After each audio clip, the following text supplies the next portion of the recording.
নমস্কার বন্ধুরা, আমি আজকে আপনাদের সাথে শেয়ার করব ক্ষীরপুলি পিঠে।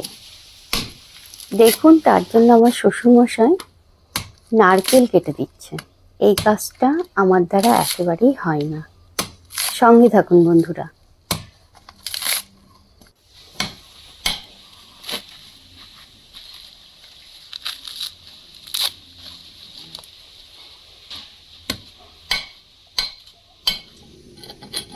নারকেল কাটাটা প্রায় হয়ে এসেছে।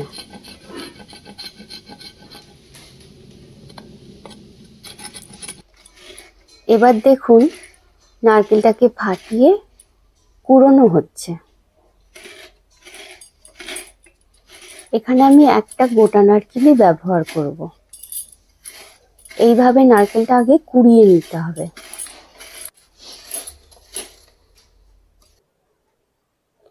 এবার দেখুন, আমি 1 কাপ সুজি নিয়েছি।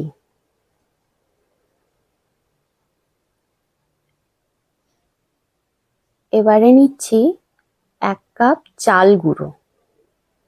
এখানে আতপ চাল অথবা সিদ্ধ চাল গুঁড়ো যে কোনো কিছু ব্যবহার করতে পারেন, অসুবিধা নেই। চাল গুঁড়ো নিব 2 কাপ।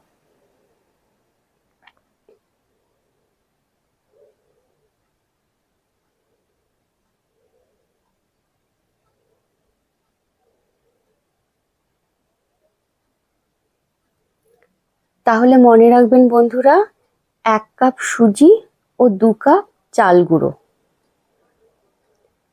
ওটা নেওয়ার পরে আমি এদিকে নারকেল, আমার সেই কুড়ে রাখা নারকেলটা পুর করব, সেই কারণে কড়াতে দিয়ে দিলাম। এবারে দিচ্ছি জল, পরিমাণ মতো জল, বা ওই মগটার 1 মগ জল দিলেই হবে।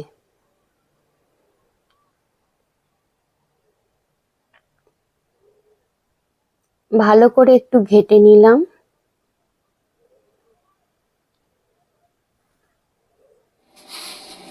এবারে দিচ্ছি চিনি। আমি গুনে গুনে 6 চামচ চিনি দিচ্ছি। এটা টেবিল চামচ। আপনারা স্বাদ অনুপাতে চিনি ব্যবহার করবেন। অবশ্য এখানে চিনির জায়গায় গুঁড়ো দিতে পারেন।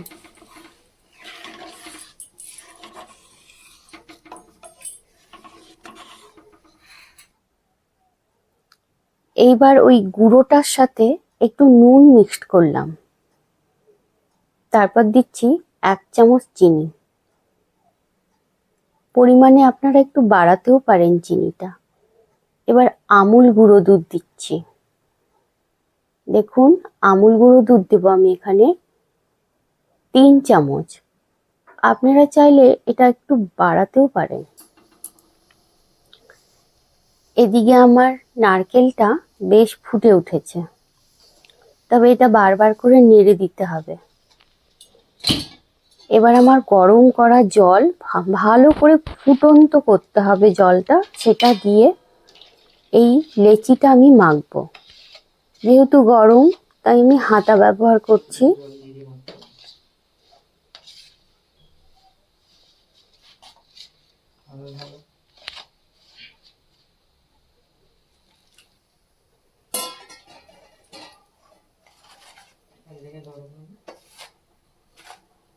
এভাবে অল্প অল্প করে জল নিয়ে ধীরে ধীরে এটা মাখতে হবে।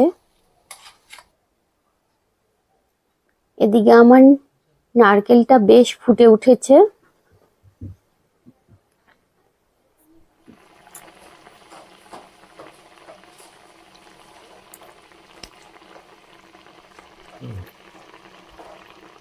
দেখুন, নারকেলটা বেশ ফুটে উঠেছে।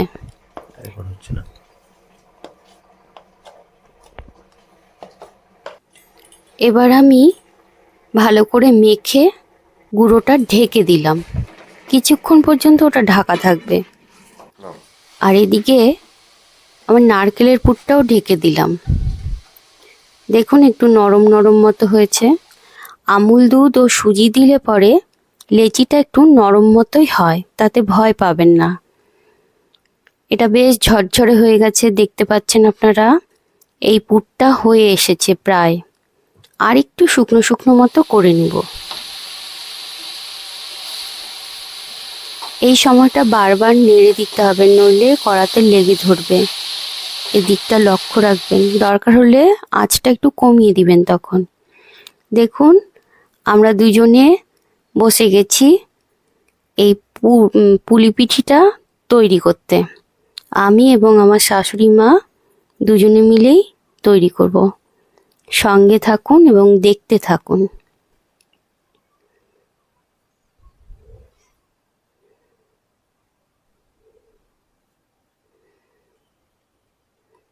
আপনারা চাইলে এর চেয়ে ছোট করেও করতে পারেন বা বড় করেও করতে পারেন, তাতে অসুবিধা নেই।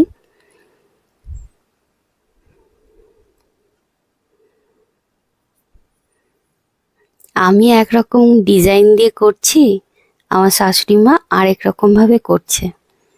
আপনারা চাইলে এরকমভাবেও করতে পারেন বা নিজেদের মতো করেও পুলির মুখটা আটকাতে পারেন।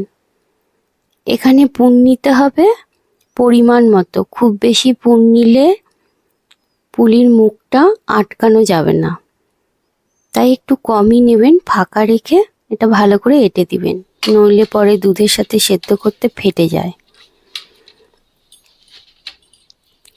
যদি মনে হয় বেশি নরম হয়ে গেছে, তাহলে একটু শুকনো গুঁড়ো দিয়ে এই রকমভাবে একটু মেখে নিতে পারেন।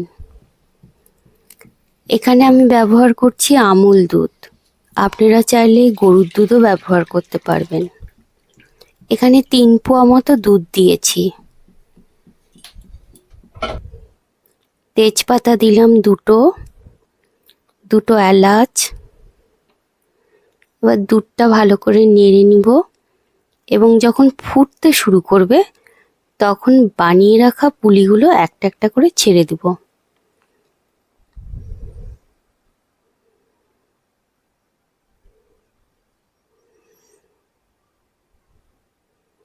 এই যে তৈরি করলাম পুলি পিঠে। এবার এগুলো আমি আস্তে আস্তে করে দুধে দিয়ে দিব। এই সময়টা আপনারা জিরোতে করে নেবেন আঁচটা।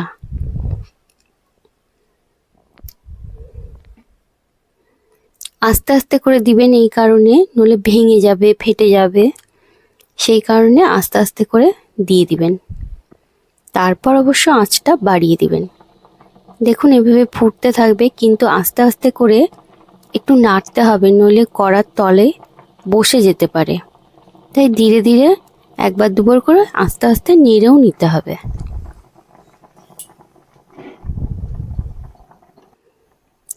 এটা আমি গুড় ব্যবহার করছি, এখানে খেজুরা গুড় ব্যবহার করছি। 1 কাপ দিয়ে দিলাম।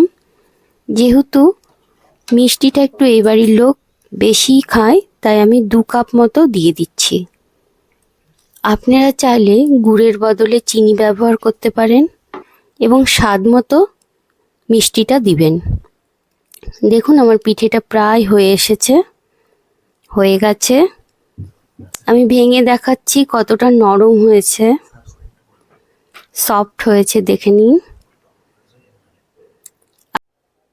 এইমাত্র যে আমি ক্ষীরপুলিটা তৈরি করেছি বন্ধুরা, সেটা অবশ্যই আমার বাড়ির লোক খেয়ে বলেছে খুব ভালো হয়েছে। আপনারাও বাড়িতে ট্রাই করবেন এবং আমার সঙ্গে থাকবেন। আমার চ্যানেলটিকে সাবস্ক্রাইব করতে ভুলবেন না, লাইক ও শেয়ার করবেন। পরবর্তীতে আমি আরও ভালো ভালো রান্না আপনাদের সাথে শেয়ার করব। নমস্কার।